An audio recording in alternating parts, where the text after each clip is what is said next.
नमस्कार, जय हिंद, जय भारत। चले मेरे सभी स्टूडेंट्स, आज मैं आपको जो जैव अणु चल रहा है उसके अगले टॉपिक्स पर मैं आपको बताने जा रहा हूँ समविभव बिंदु क्या होता है। तो समविभव बिंदु को समझने के पहले थोड़ी सी आपको ध्यान से देखना होगा। जो हम लिखने जा रहे हैं बहुत इंपॉर्टेंट टॉपिक्स है, यहाँ पर ध्यान दीजिएगा। आप जैव अणु के जितने भी चैप्टर पढ़ रहे हैं, जितने भी टॉपिक्स पढ़ रहे हैं, बहुत इंपॉर्टेंट है, ठीक है। तो आप देखिए, हम क्या आपको बताए थे, अमीनो अम्ल चल रहा था। अमीनो अम्ल का वर्गीकरण बताया गया और उसके बाद उसमें ज्यूटर आयन बताया गया और आपको किरैल बताया गया था। आज हम इसी अमीनो अम्ल पर समविभव बिंदु बताने जा रहे हैं। क्या है तो समविभव बिंदु को समझने के पहले आप जरा ये देखिए कि जब हम किसी अमीनो अम्ल को अम्लीय माध्यम में डालते हैं तो क्या होगा।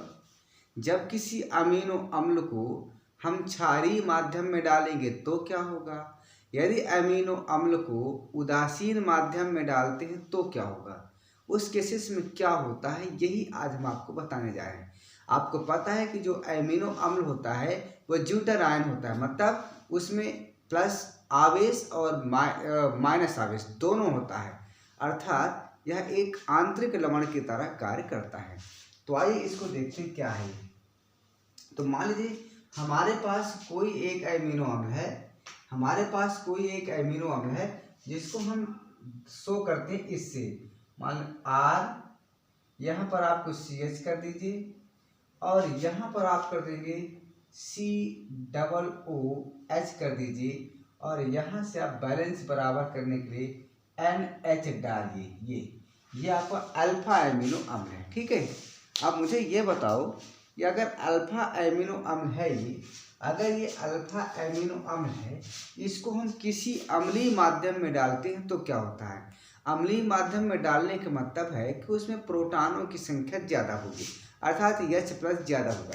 तो जब हम इसको अम्लीय माध्यम में डालेंगे तो होगा क्या, जरा देखिए। ये जब इसको हम अम्लीय माध्यम में डालेंगे इसका मतलब H+ की संख्या ज़्यादा होगी, अर्थात pH क्या है इसका, अम्लीय है। क्या है, अम्लीय है। ये अगर हम इसको अम्लीय माध्यम में डाल रहे हैं तो होगा क्या, यहाँ पर H+ की संख्या आपको ज़्यादा मिलेगी। और H+ की संख्या अगर आपको ज़्यादा मिल रही तो होगा क्या कि H+ किसके पास जाएगा। अरे भाई, ये तो अम्लीय माध्यम है ही है, यहाँ तो जाएगा नहीं। तो जाएगा कहाँ, ये अमोनिया के पास जाएगा। जो आपका एमीन है, एमीन समूह इसको खींच लेगा। जो एमीन समूह है इस H+ को खींच लेगा। अब ये एमीन समूह क्षारीय माध्यम होता है, यहाँ पर इसके 2 इलेक्ट्रॉन उपस्थित हैं, लोन पेयर है। तो यहाँ पर क्या करता है H+ के पास कोई इलेक्ट्रॉन तो है नहीं, क्योंकि जो इलेक्ट्रॉन था वो इसको दान कर चुका है, दे करके निकल चुका है, इसलिए H+ बना है। तो जब H+ इसके पास आता है, जरा यहाँ ध्यान दीजिए, जैसे यहाँ पर नाइट्रोजन लगा, इधर हाइड्रोजन लगा, इधर हाइड्रोजन लगा है, यहाँ पर कार्बन है, यहाँ पर 2 इलेक्ट्रॉन आपके उपस्थित है। तो जब हाइड्रोजन इसके पास आएगा तो हाइड्रोजन के पास कोई इलेक्ट्रॉन है नहीं, तो क्या करेगा, नाइट्रोजन इसको 1 इलेक्ट्रॉन दे देगा। जब इसको 1 इलेक्ट्रॉन देगा तो इस पर एक ऋण आवेश आएगा और यहाँ पर ये इलेक्ट्रॉन आ गया। ये नाइट्रोजन का 1 इलेक्ट्रॉन यहाँ आ चुका है, ठीक है। ध्यान दीजिए, नाइट्रोजन ने 1 इलेक्ट्रॉन अपने पास रखा, 1 इलेक्ट्रॉन यहाँ दे दिया। तो जब नाइट्रोजन ने 1 इलेक्ट्रॉन दिया तो नाइट्रोजन पर प्लस आवेश आएगा और ये जो H+ था ये इलेक्ट्रॉन ग्रहण किया तो इस पर क्या आएगा, माइनस आवेश आएगा।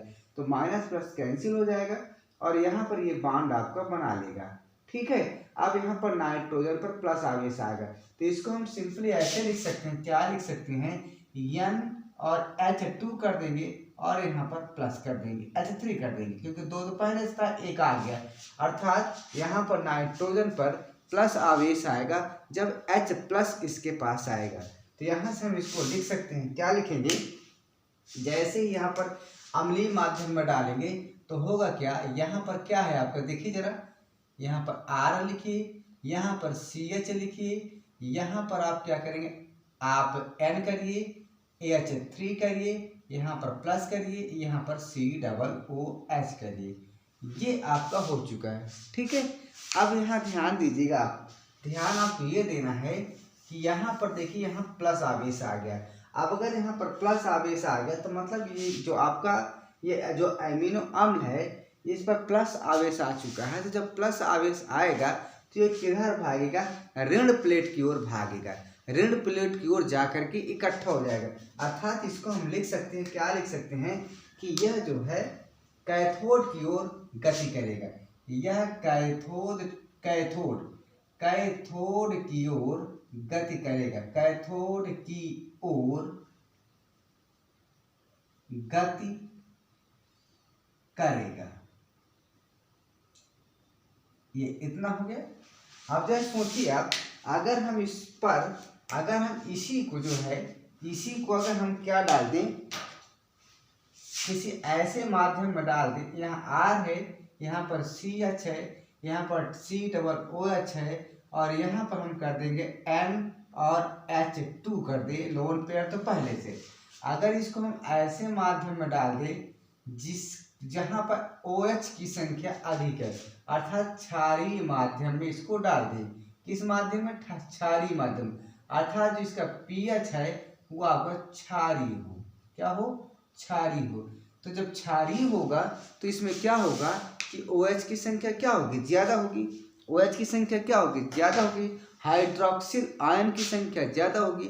अब अगर हाइड्रोक्सिल संख्या ज्यादा है तो होगा क्या, यहाँ से जो OH है यहाँ से H को खींच लेगा, क्योंकि अम्लीय माध्यम COOH समूह है, यहाँ से हाइड्रोजन को निकाल देगा।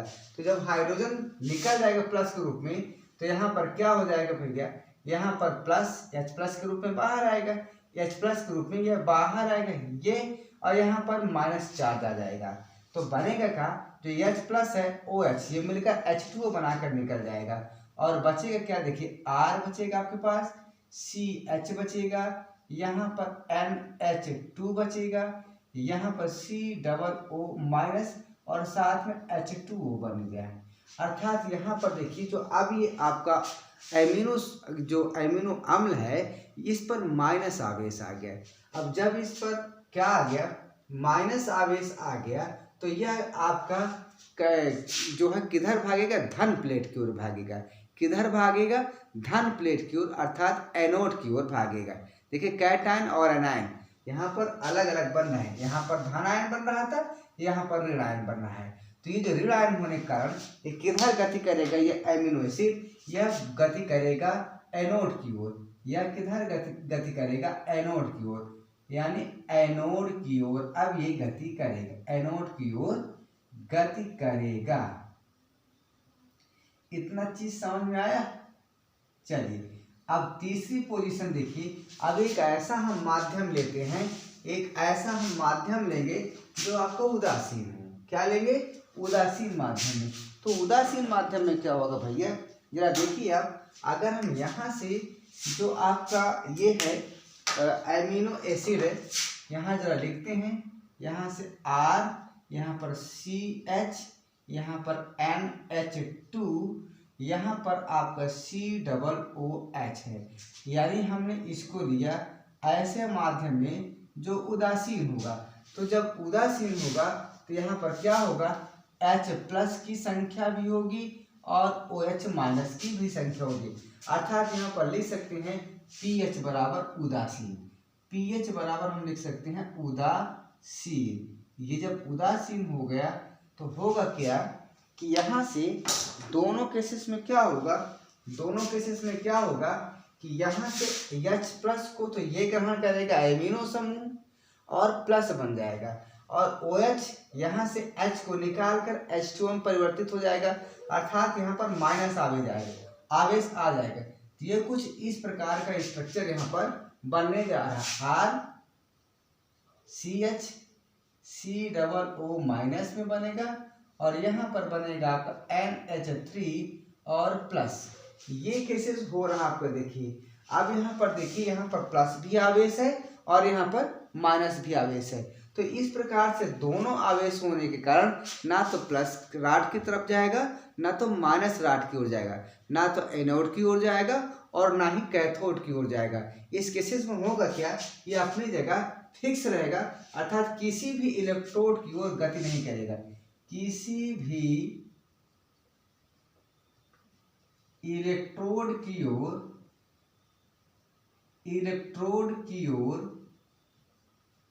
गति नहीं करेगा। ठीक है, तो यही ऐसा विलयन जिसके पीएच पर यह आपको जो एमिनो एसिड है किसी भी इलेक्ट्रोड की ओर गति नहीं करता, वही पीएच इस एमिनो एसिड का समविभव बिंदु कहलाता है। तो हम यहाँ पर क्या लिखेंगे, इसकी परिभाषा क्या लिख सकते हैं, यहाँ नोट करके लिखेंगे।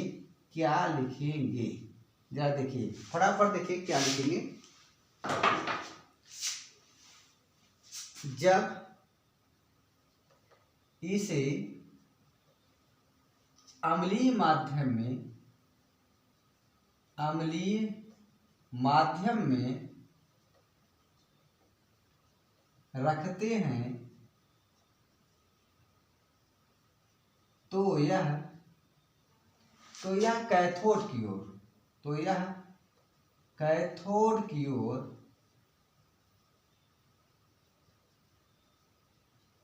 गति करता है। यदि इसे क्षारीय माध्यम में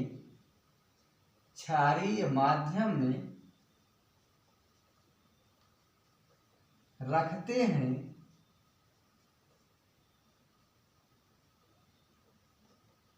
तो यह एनोड की ओर, किधर, एनोड की ओर गति करता है। इतना चीज आपको ध्यान में आ गया। किंतु एक निश्चित पीएच पर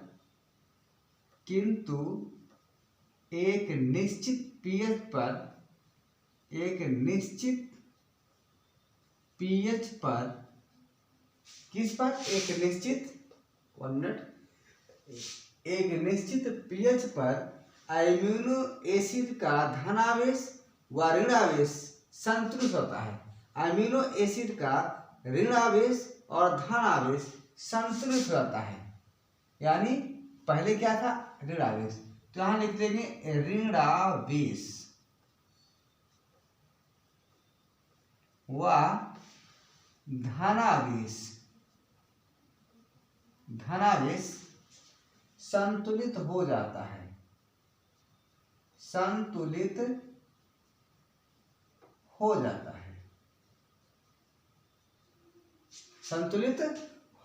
है, अतः एमिनो एसिड किसी भी इलेक्ट्रोड की ओर गति नहीं करता है, हो जाता है। अतः एमिनो एसिड, शॉर्टकट में लिख दो एमिनो एसिड किसी भी इलेक्ट्रोड की ओर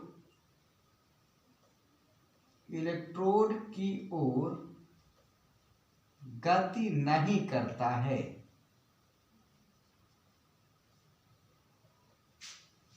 इस निश्चित